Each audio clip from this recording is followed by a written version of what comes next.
সমুদ্র আদিহীন, অন্তহীন এক বিশাল নীল জলরাশি। কেউ একে দেখে নিষ্ঠুর হন্তারক হিসেবে, কেউ বা পরম করুণাময় হিসেবে। আর্নেস্ট হেমিংওয়ের কাছে সমুদ্র ছিল জীবনের এক বিশাল ক্যানভাস, যেখানে মানুষ তার ভাগ্য আর সাহসের তুলি দিয়ে প্রতিদিন নিজের অস্তিত্বের ছবি আঁকে। আজ আমরা প্রবেশ করব বিশ্ব সাহিত্যের সেই রক্তিম জগৎটিতে, যেখানে হারানো যৌবন, অতিকায় মাছ এবং ক্ষুধার্ত হাঙ্গরেরা মিলে জীবনের এক চূড়ান্ত দর্শন তৈরি করে। The old man and the sea.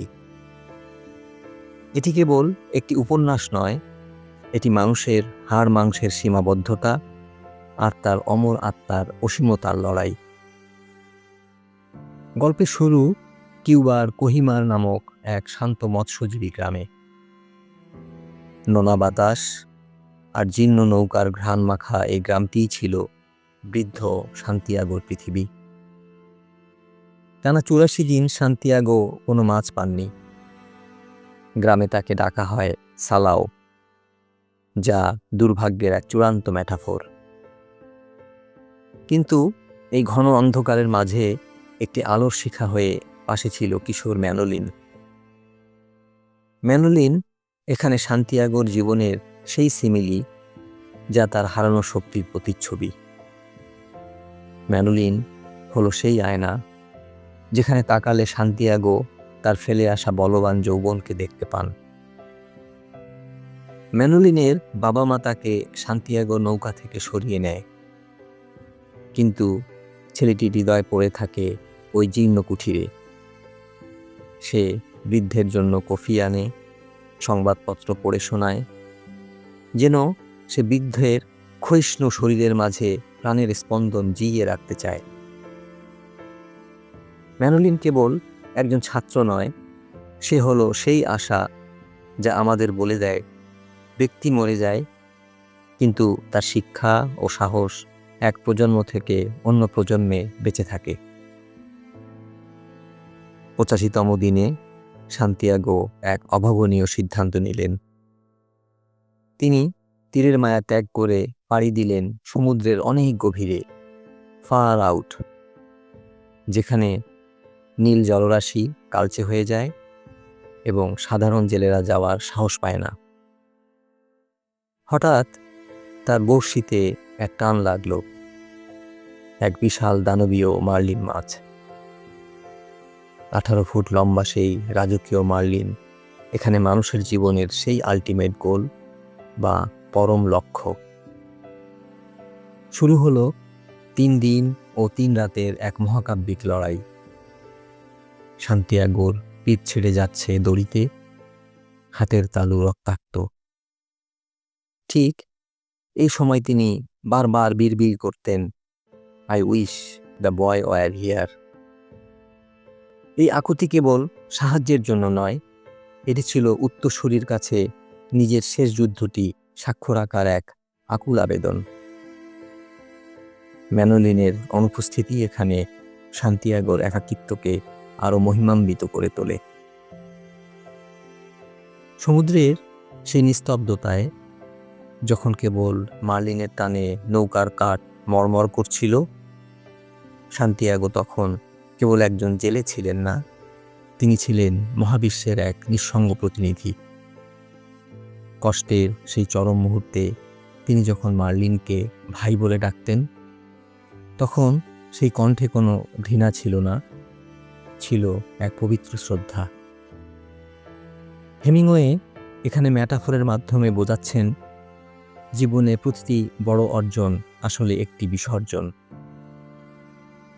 যাকে আমরা মারি তাকেই আমাদের ভালোবাসতে হয়। এটি প্রকৃতির নির্মম ও সুন্দর ভ্রাতৃত্ব। মার্লিনকে জেতার পর যখন ফেরার পালা, তখন এলো ক্ষুধার্ত হাঙ্গররা। হাঙ্গররা এখানে সমালোচক, তারা ভাগ্যের নির্মম পরিহাস, তারা সমাজের সেই নিষ্ঠুর অংশ যারা অন্যের অর্জনকে ছিঁড়ে খেতে চায়।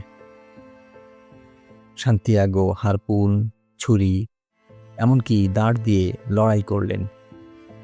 কিন্তু নির্মম হাঙ্গররা মার্লিনের সমস্ত রূপালী মাংস ছিঁড়ে খেতে লাগল।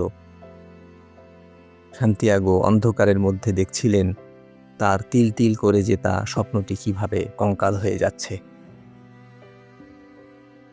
চাঁদের আলোয় যখন সান্তিয়াগো তীরে ফিরলেন, তখন নৌকার পাশে বাঁধা ছিল 18 ফুটের এক বিশাল কঙ্কাল। সকালে এক পর্যটক মহিলা কঙ্কালটি দেখে ভাবলেন, এটি হয়তো কোনো সাধারণ হাঙ্গরের দেহ। আসলে পৃথিবী আপনার সংগ্রামের গভীরতা বুঝবে না, তারা কেবল আপনার ধ্বংসাবশেষ দেখবে। কিন্তু ম্যানোলিন যখন বৃদ্ধের রক্তাক্ত হাত দুটি দেখে ডুকরে কেঁদে উঠল, তখন প্রমাণিত হলো সান্তিয়াগো হেরে যাননি। ম্যানোলিন বুঝতে পেরেছিল ওই বিশাল কঙ্কালটি আসলে একটি ট্রফি। সে বৃদ্ধকে কথা দেয়, আমি এখন থেকে তোমার সাথেই মাছ ধরব, কারণ আমার এখনো অনেক কিছু শেখার বাকি আছে। এখানে ম্যানোলিন হয়ে ওঠে সান্তিয়াগোর বীরত্বের উত্তরাধিকারী। আর্নেস্ট হেমিংওয়ের নিজের জীবনটাই ছিল এক মহাকাব্যিক ট্র্যাজেডি।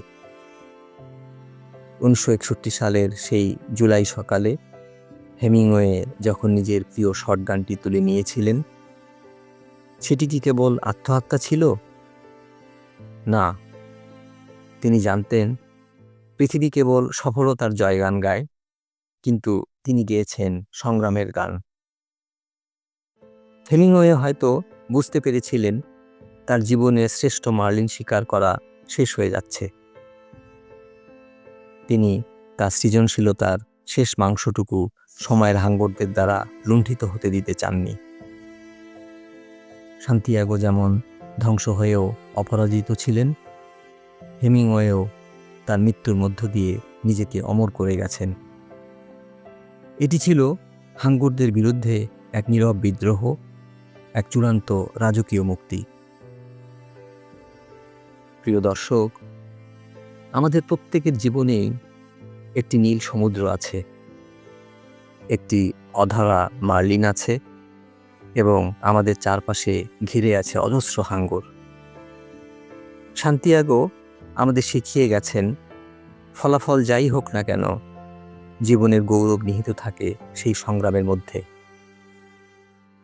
আপনারা যারা আজ ব্যর্থতার কঙ্কাল আঁকড়ে ধরে বসে আছেন, তারা একবার সান্তিয়াগোর কুঠিরের দিকে তাকান। বৃদ্ধ সান্তিয়াগো ঘুমোচ্ছেন, পাশে বসে পাহারা দিচ্ছে বিশ্বস্ত ম্যানোলিন। আর বৃদ্ধের স্বপ্নে আজও গর্জন করে ফিরছে আফ্রিকার সেই সোনালী সিংহ, যা তার হারানো শক্তি আর নতুন আশার প্রতীক। আমাদের এই সাহিত্যিক যাত্রা যদি আপনার হৃদয় স্পর্শ করে থাকে, তবে এই জার্নি টু রিট্রোস্পেকশন চ্যানেলটি সাবস্ক্রাইব করে আমাদের এই সৃজনশীল পরিবারের অংশ হন। এই ভিডিওটি শেয়ার করুন তাদের সাথে যারা জীবনের হাঙ্গরদের ভয়ে পিছিয়ে যাচ্ছে। মনে রাখবেন, a man can be destroyed but not defeated. হ্যাঁ, মানুষকে ধ্বংস করা যায়, কিন্তু হারানো যায় না। ধন্যবাদ সবাইকে।